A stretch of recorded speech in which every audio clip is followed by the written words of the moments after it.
Hey, um, my name's Alexis. I am a stand-up comedian, and I'm pregnant in 15 weeks, and I want to talk about it basically, because even though I did this on purpose, I have found that it is not. And I thought I knew a lot because I knew like a lot of people who were pregnant before. Like all of my brothers and sisters, except for one, have kids. Like I kind of thought I knew what I was getting in for, and I did not at all. um, it has been so different, I think, because the narrative of, oh, I just burped, sorry. um, Great way to start. You're doing so good. Um, the narrative is so overwhelmingly positive, like, oh my God, you're pregnant, it's amazing. And there isn't like space for maybe some of it's not amazing, maybe some of it's kind of hard. So I started looking around on like other podcasts and like on YouTube and stuff to try to find some real pregnancy blogs. And like some of them really do tell you some grim stuff. Like I just watched one very helpful tips on what to do if you're pregnant. And one of them was about rubbing olive oil on your vajayjay so that it doesn't tear open. Now, I respect the honesty of that. I'm not ready for that yet, basically. But I just thought like I want to tell my story of what it's like, so I'm going to start this little video blog thing. The other thing I found when I was looking at video blogs is that everyone else is like super polished and wears makeup. And I don't think I'm always going to do that. And so I thought, ooh, what should I do for my first video? And then I thought, fuck it, just do it now. Like you haven't washed your hair in, I think, 4 days. I'm not wearing any makeup. I've got like a weird eye infection, which is like also a weird pregnancy symptom I didn't know about. So it's like you probably can't tell, but one of those eyes is slightly bigger than the other. Just fucking do it. Start as you mean to go on. Who cares if it isn't polished? Maybe some people want that, but maybe some people don't. Maybe some people don't want to be made to feel shit by like lovely pretty girls on YouTube. Maybe they just want someone like me, looking like this. So yeah, I'm gonna talk about my journey. So I found out I was pregnant at the end of August. It's now November. I accidentally drank through the first 2 weeks because I was on holiday. I was actually trying to get pregnant. My husband and I were trying for like a while. And I think I just thought I was infertile because I was like, it took longer than I thought, because I didn't like, who knows what this stuff, and like we get told from like, as soon as you start sex education that like you get pregnant by looking at a boy in the wrong way, or by like getting near a penis, like dry humping, that can get you pregnant, apparently, according to like everyone I've ever spoken to who was in charge of teaching me about sex. So I just thought it would be like, yeah, we're getting pregnant, I'll get pregnant. So it took a while, and I was trying to like slow down on my drinking because I like a bit of booze. But then I went on holiday. We're in Croatia, and I thought, fuck it.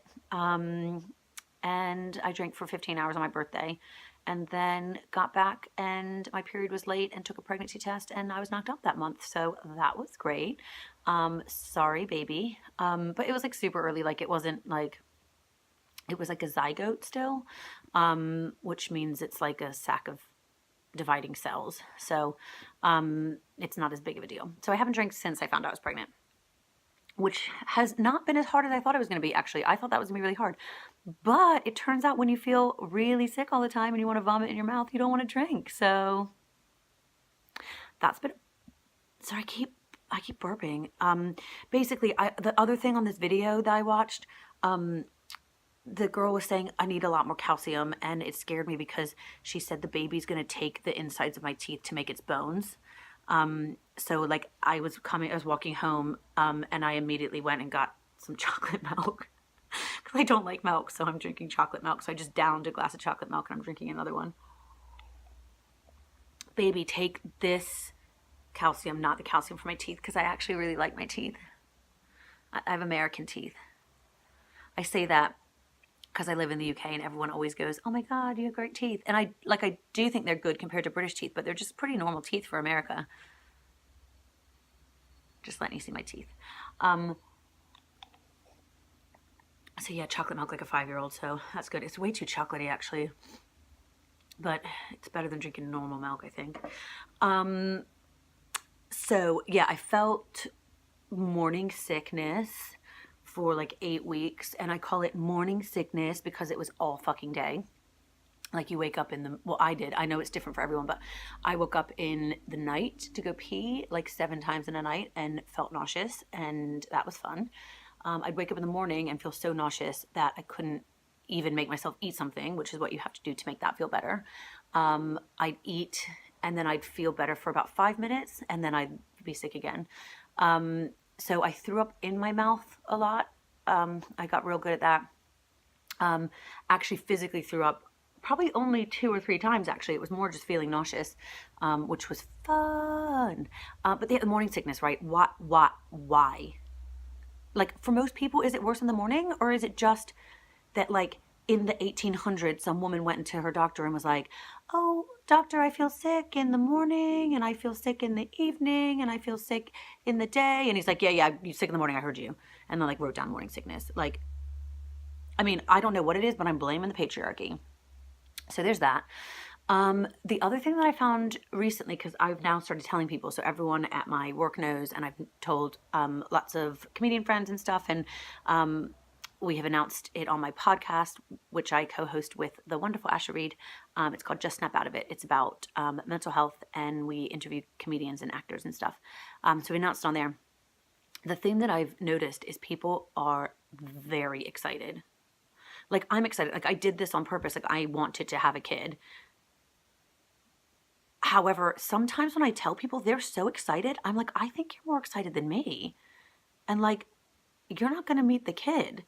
And then I'm like, should I be collecting all these people's details so they can babysit if I find this really difficult?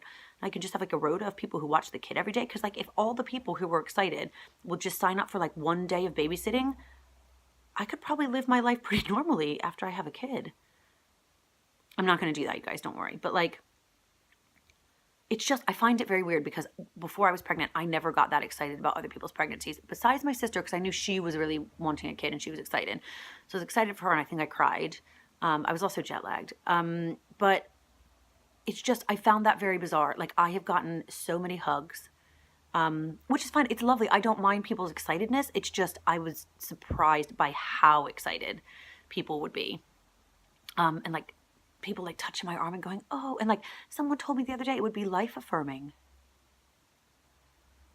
I mean, it was a guy, so he didn't have to get his vajayjay ripped open when he had kids, but you know, it's very strange. And you know, I haven't really gotten over the fact that there's like a whole person in me, and like that person's gonna be born, and then one day they're gonna like grow up and they're gonna like have sex with other people, and like they could make a person.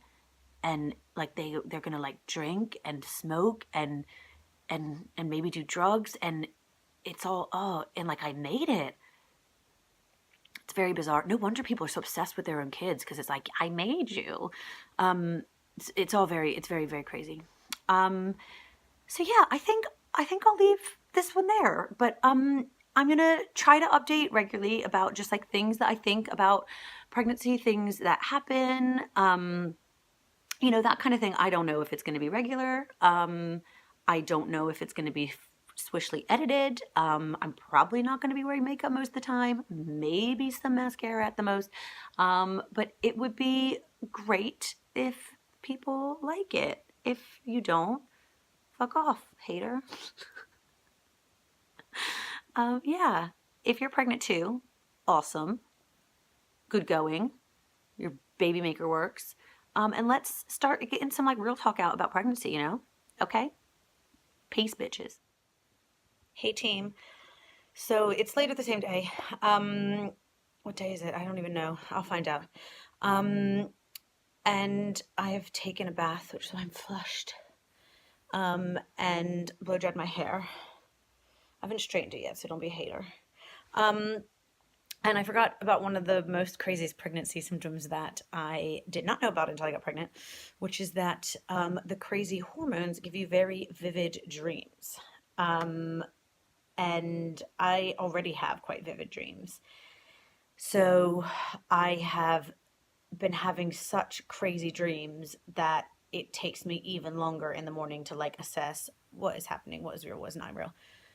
So last night I had a really vivid one that I had tufts of hair, like that long, dark black, but very downy hair growing just on the underside of both of my boobs, just there. And I was not happy about this because, like, hello, I have enough maintenance to do already anyway. So I was like, shit. And in the dream, I was like, I'm gonna have to wax it. But then I realized it was like too much to wax and I didn't have time. So I just had to put a bra on.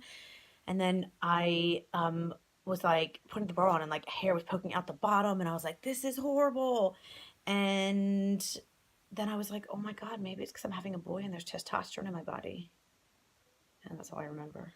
Fucking weird, right?